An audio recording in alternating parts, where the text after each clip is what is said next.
Hey guys, welcome back to another video. Happy end of the week. I hope you're staying safe. I hope you are keeping your wheels moving, and I hope that you're continuing to say no to cheap freight.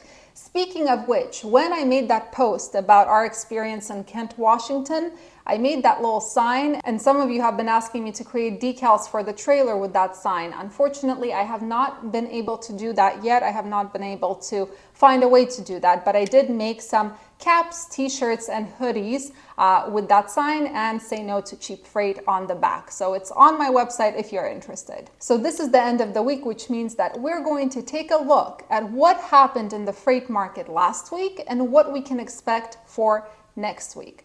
Now, if you're new to my channel, welcome. I teach about the trucking industry with a heavy focus on the spot market, because we're spot carriers, as well as freight market analysis. So if this is a topic that interests you, feel free to subscribe and join an amazing community. All right, so I'm not going to beat around the bush. Let's take a look at what happened in the trucking industry last week and what we can predict where are the best areas to be for flatbeds, reefers, and dry vans. Ready? Let's go. So as always, we're going to start with capacity. I forgot my pen here. What happened with carriers? How many came into the market last week? How many left the market? What is the net change in carrier population?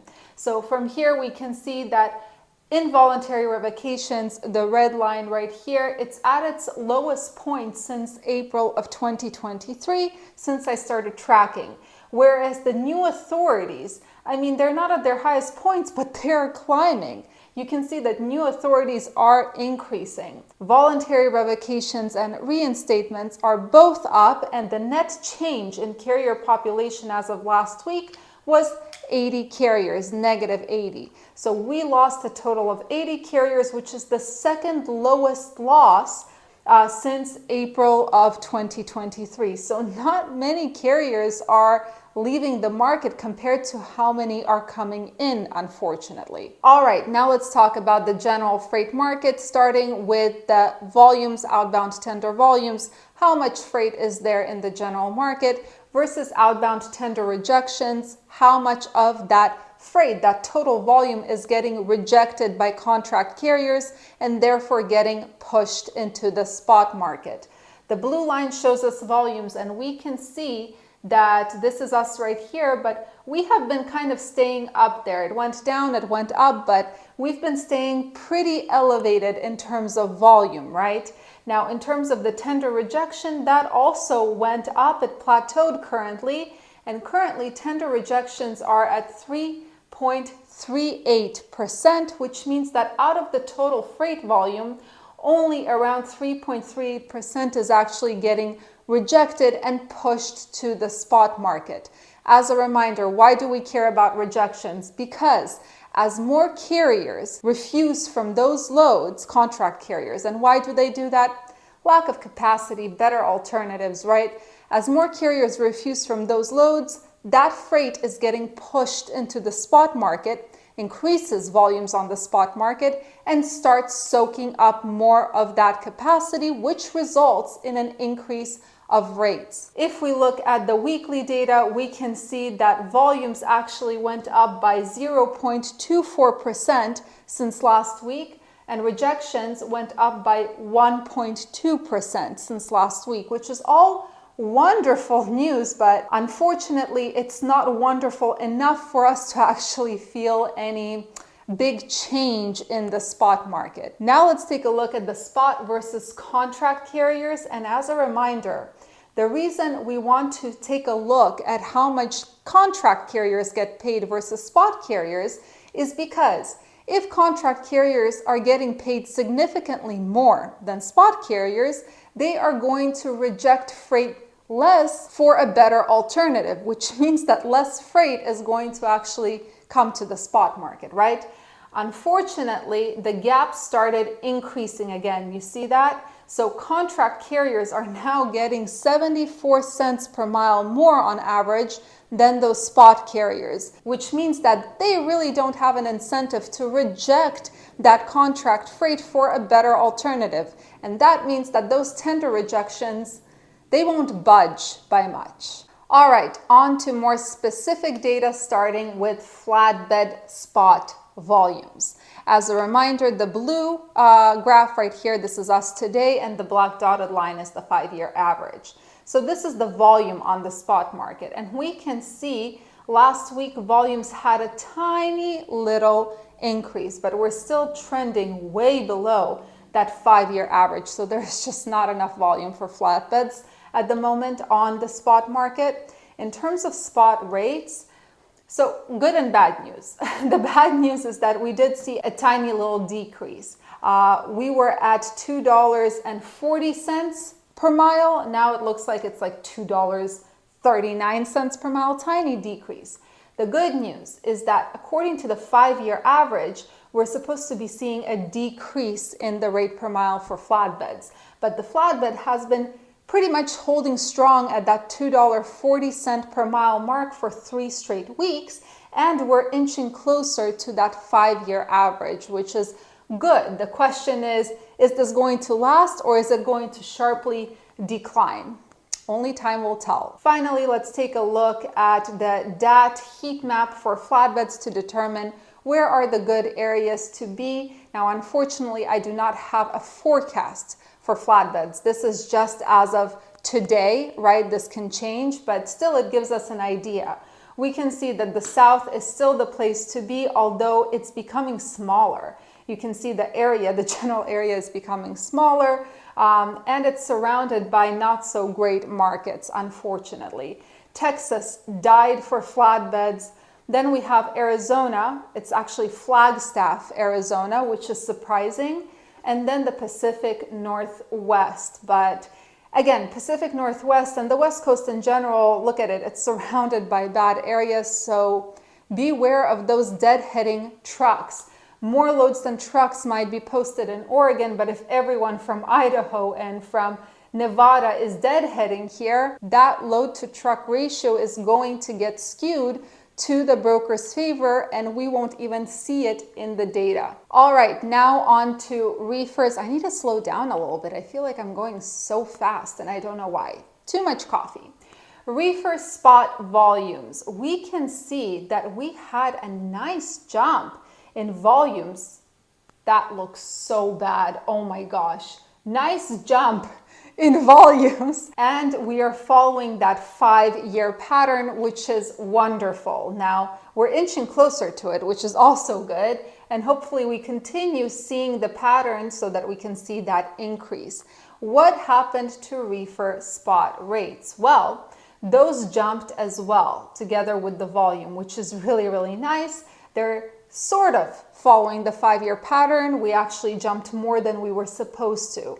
Reefer rates went from around $2.27 to around $2.45, 45 cents or so, from what I can tell. Now, part of the reason for this, in my opinion, is the diesel fuel. Fuel surcharge is going up and reflecting in those spot rates. Now let's take a look at the general market and see what is going on with volumes. So for reefers, as a reminder, the height shows us the general volume in the market. Red means it decreased from last week. Blue means it increased. For reefers, it's a pitiful situation. For the most part, it's a gray map with some red spots, some blue spots. But yeah, volumes for reefers are not really doing very well. So the question is, how is it that spot volumes increased, yet in the general market, the volumes decreased? Well, it's really simple. It's tender rejections. And we saw that last week, the tender rejections were more or less interesting for reefers.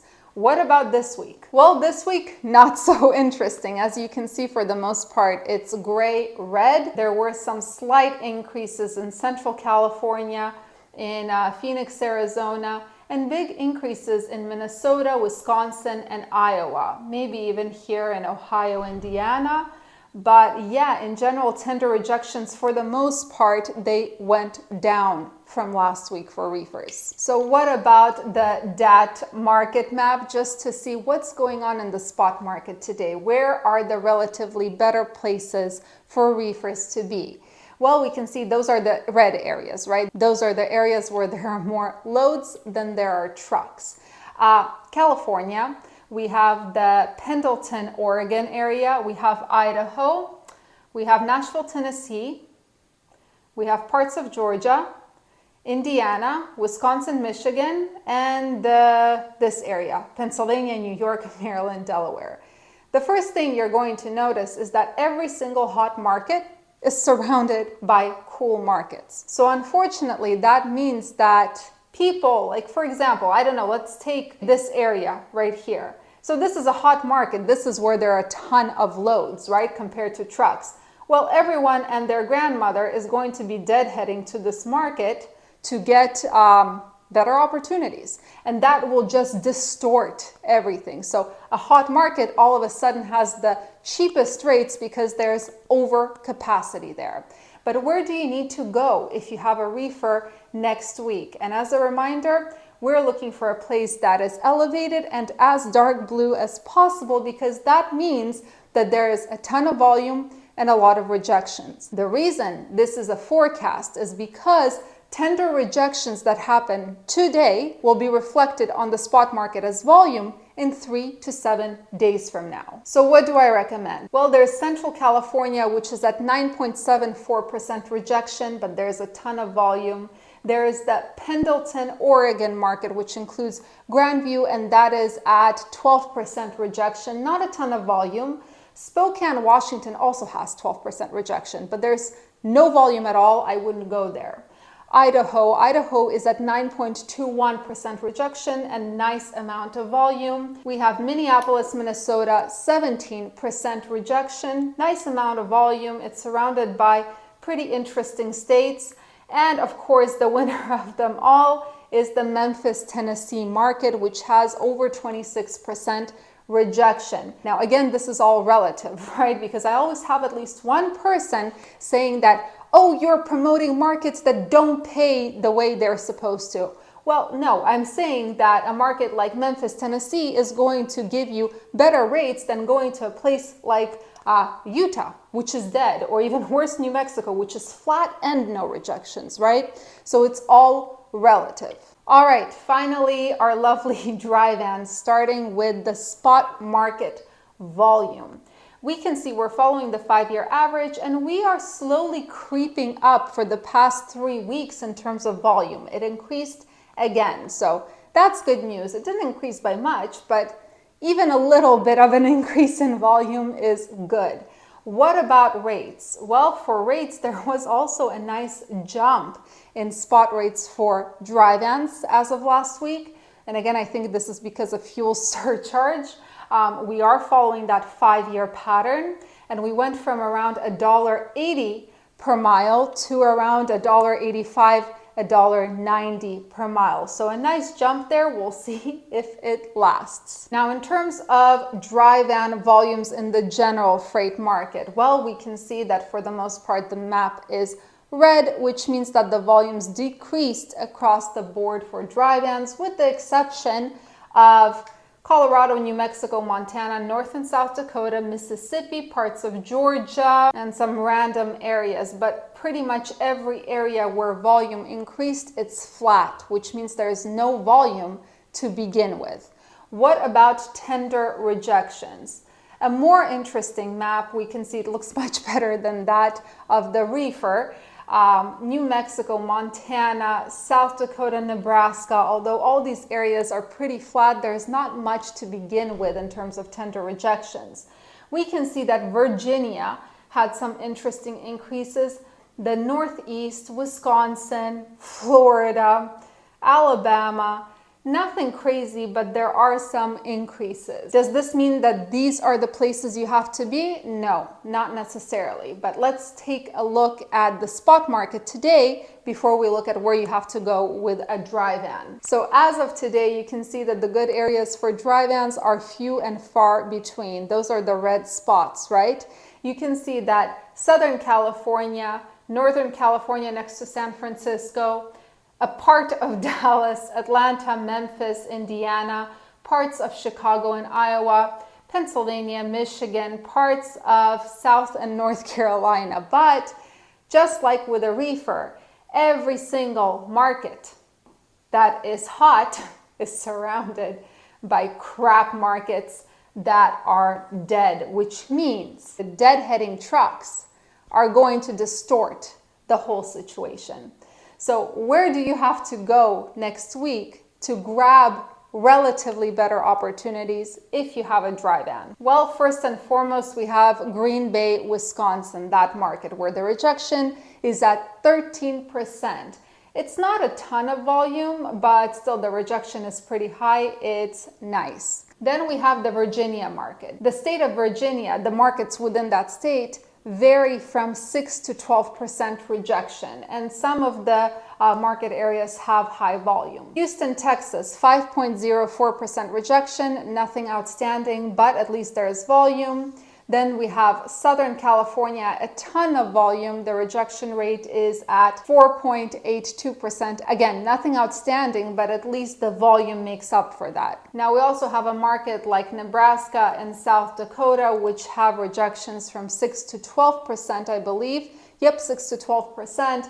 But there is no volume there, so I would not recommend going there with a dry van. Now, I'm sure after watching all of this, someone is going to have a question on how about Yellow, right? Yellow, a huge less than truckload carrier, just went bankrupt. They hauled over 50,000 loads per day. 30,000 people are left without jobs. How is that not having any influence on the freight market? Well, the answer to that is overcapacity. There is so much capacity currently that other companies such as Old Dominion, XPO, ArcBest, Forward Air, and FedEx have absorbed all of that volume that used to be transported by Yellow. Now, we have seen that rates have been slowly increasing on the spot market for dry vans and reefers, not so much for flatbeds. I have a feeling that this is because in those spot rates, there's fuel surcharge included. I actually don't think I know that this is true. So that means as diesel prices are increasing, so are those spot rates to make up for that extra expense. But the problem is diesel is increasing at such rapid rates that in the best case scenario, your net income is going to be the same as it was before because diesel prices increased. Yeah, rates increased a little bit as well, but those diesel prices are climbing. In the worst case scenario, you are going to be netting less. Now, unfortunately, there is not much on the horizon that would suggest that there would be a turnaround in the market, except for maybe peak season. But even peak season is something I'm unsure of. You see, if customers are now spending more money on fuel, that means that their buying power is decreasing, and they will be buying less during the peak season than we expect. Paired with the fact that peak season is well known in the trucking industry as one of the best times to make money, historically speaking. And seeing as carriers are still entering this industry even at the worst of times, I would predict that more carriers would enter and peak season is just going to be muted like produce season was. But as I always say, hope dies last. So we're going to keep our fingers and toes crossed that the situation changes for the better sooner rather than later. Anyway, guys, thank you so much for joining me and watching this video. Have an amazing rest of your week, an awesome weekend, and I'll see you in the next video.